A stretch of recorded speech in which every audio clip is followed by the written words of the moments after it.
Wagons have been around ever since the wheel.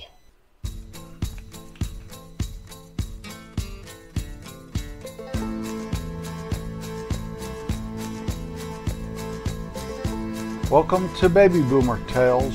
My name is Jim.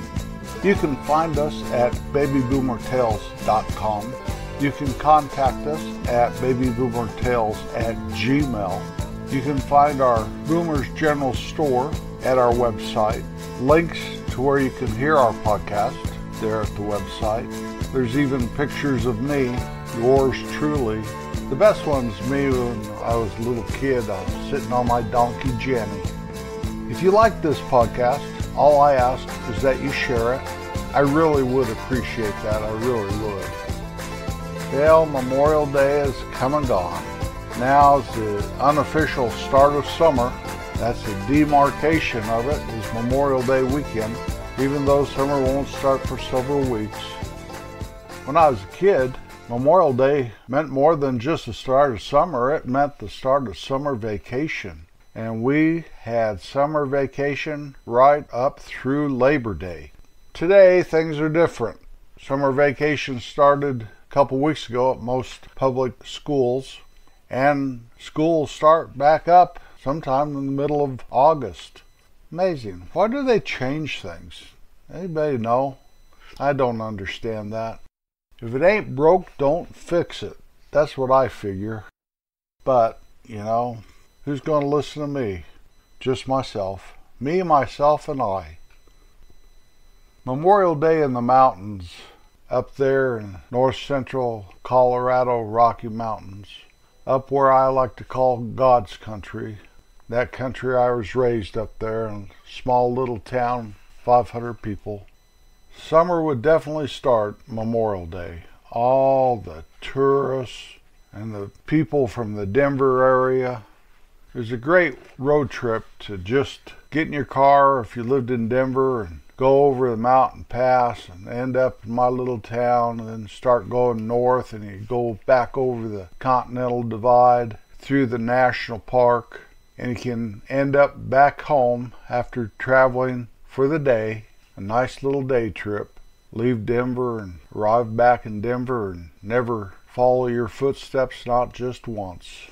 Beautiful mountains, wonderful lakes, not a cloud in the sky, and the temperatures in the very low 70s, possibly the high 60s. If you're lucky, you won't get snowed on.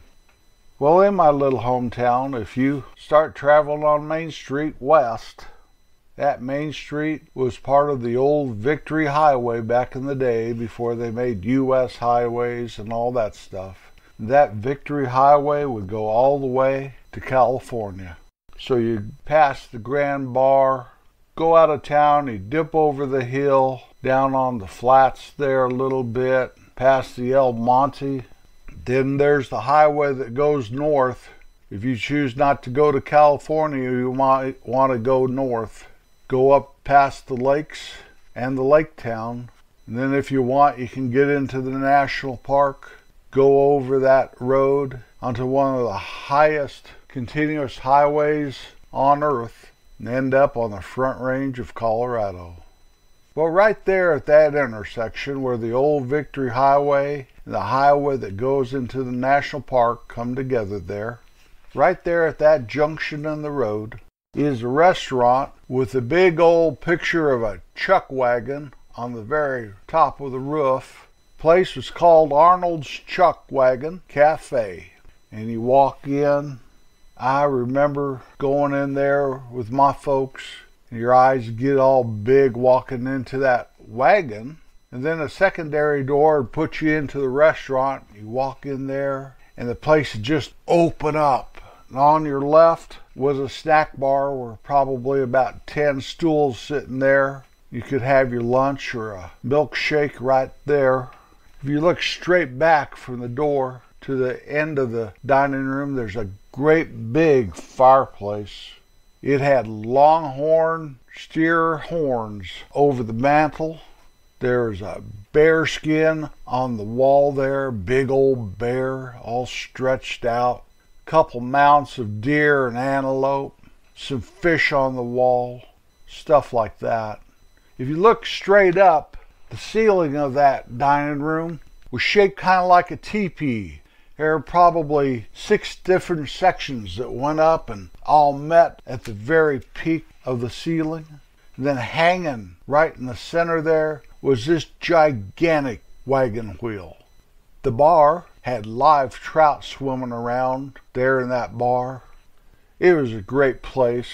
My folks must have liked to eat there, because I remember going there on several occasions, talking to old Mr. Arnold. He always reminded me of Ward Bond. If you remember Ward Bond, my most vivid memory of the guy, besides maybe in It's a Wonderful Life, he was a wagon master. He was the trail boss. He was the head of the wagon train on that TV show Wagon Train. Apparently old Ward made a movie up in my little hometown once. I remember Francis at the trading post telling me how he came in and bought a pair of gloves from Francis. Anyway, that was Mr. Arnold to me. Him and Ward could have been brothers.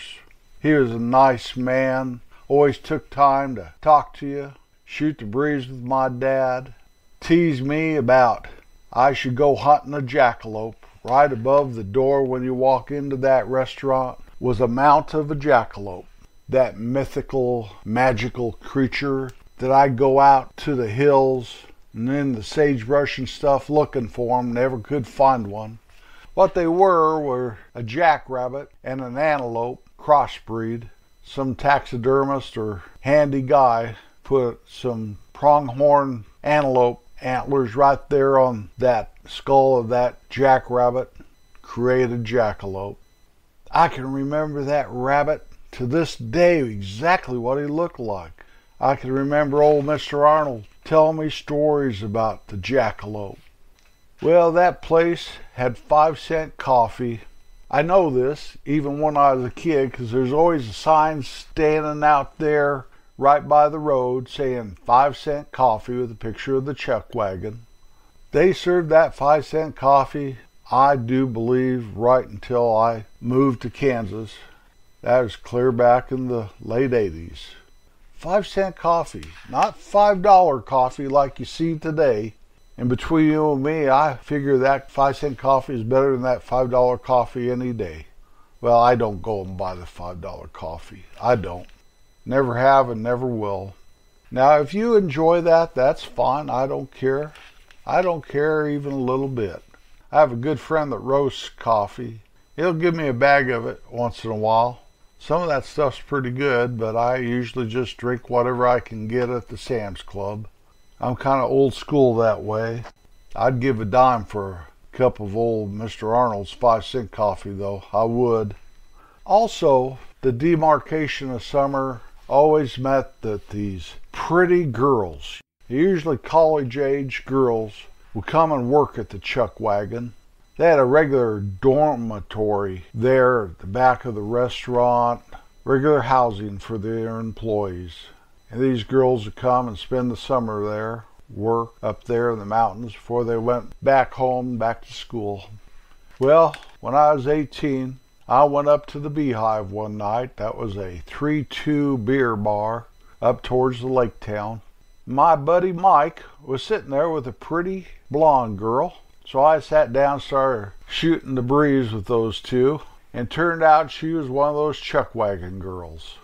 Well, she was real pretty, and like a good friend I was, later I asked her out. She went out with me, and we went to the Beehive, and by golly, I pulled a stunt that she wouldn't ever go out with me again. She's a nice gal from Chillicothe, Missouri. I remember that. I'll never forget her. She taught me a lot about driving that night, how drinking and driving and showing off will lose a potential girlfriend quicker than you can say, Jack be nimble, Jack be. Anyway, so they had pretty girls working at that restaurant, but the restaurant was open year-round. And the reason they had to bring in a bunch of help in the summertime is because it is a tourist area up there, and basically, back in those days, it was just summer tourism. Everything kind of closed up in the wintertime, but the Chuck Wagons stay open, selling that 5-cent coffee. Well, I worked for the town. Bud and I'd go down there, drink coffee. Usually there, sometimes over at Payne's. sometimes at the Columbine. Generally at the Columbine because that's where most of the guys hung out, but Bud liked to rotate. Wherever you want to go for coffee, Bud, that's fine with me.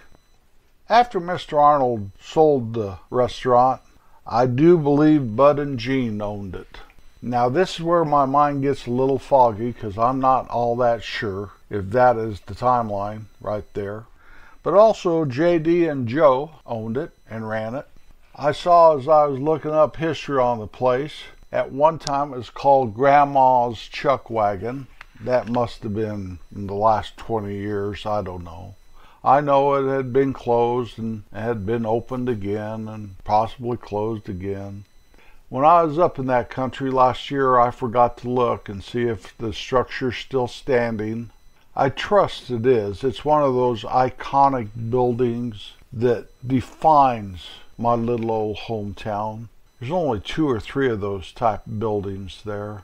Trading Post Building, the Chuck Wagon, the Grand Bar. I would say the old theater building, but that one's gone now. Last time I was in the Chuck Wagon, I was about 27, 28, 29 years old, freshly married pretty much. And an old buddy of mine called me, he was from Denver, and said he'd been fishing up at one of the lakes up there and liked to get together, have a cup of coffee, just kind of catch up for a bit. So I met him down at the Chuck Wagon. His name was Chaz. He was a good guy. One time I watched his dog for about 6 months as he was traveling around the country, couldn't take his dog with him. I spoke about that dog. It was a white German Shepherd. She was a little high-strung. Kind of had some problems between my old boss there at the town and me and the dog one time. But anyway, Chaz was sitting there when I walked in and greeted each other and started talking. "What are you doing with yourself now, Chaz?" And he proceeded to tell me that he had bought a tattoo studio and he is now a tattoo artist. He had tattoos all over himself. I was amazed. That was clear back, in the 80s. And I thought, Chaz, you've lost your mind. Nobody gets tattoos, really. Not very often. The only people I really knew who got tattoos were military back then. And here's my buddy Chaz. Well, the guy's probably retired in Palm Springs today. I don't know. I still feel the same way about tattoos, but, I went to a place yesterday, and all these middle-class looking people had tattoos all over themselves. Everything changes in life. Absolutely everything. If you care to participate or not, that's up to you. But I do encourage you to not be quick to judge. I've found through my life that every time I'm very quick to judge someone or something, about half the time I'm wrong. That's not very good odds on judging stuff. So I choose to try to not judge anything. Let it play out. You know right from wrong. You do. And there's a lot of stuff that you might think is wrong that's not. Now definitely there is stuff that's wrong that you need to stand up and take a stand against. I understand that and I'm all for that. I'm not saying just be a wallflower. Not one little bit. Our song of the week is Wagon Wheel, written by Bob Dylan and Ketch Secor. Old Ketch was of the band Old Crow Medicine Show.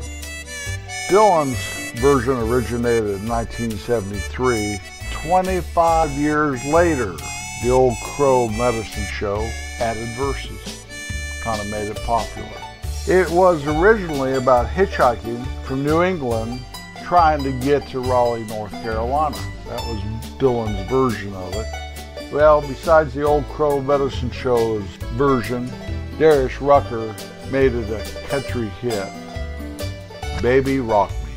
Oh, Baby Rock Me.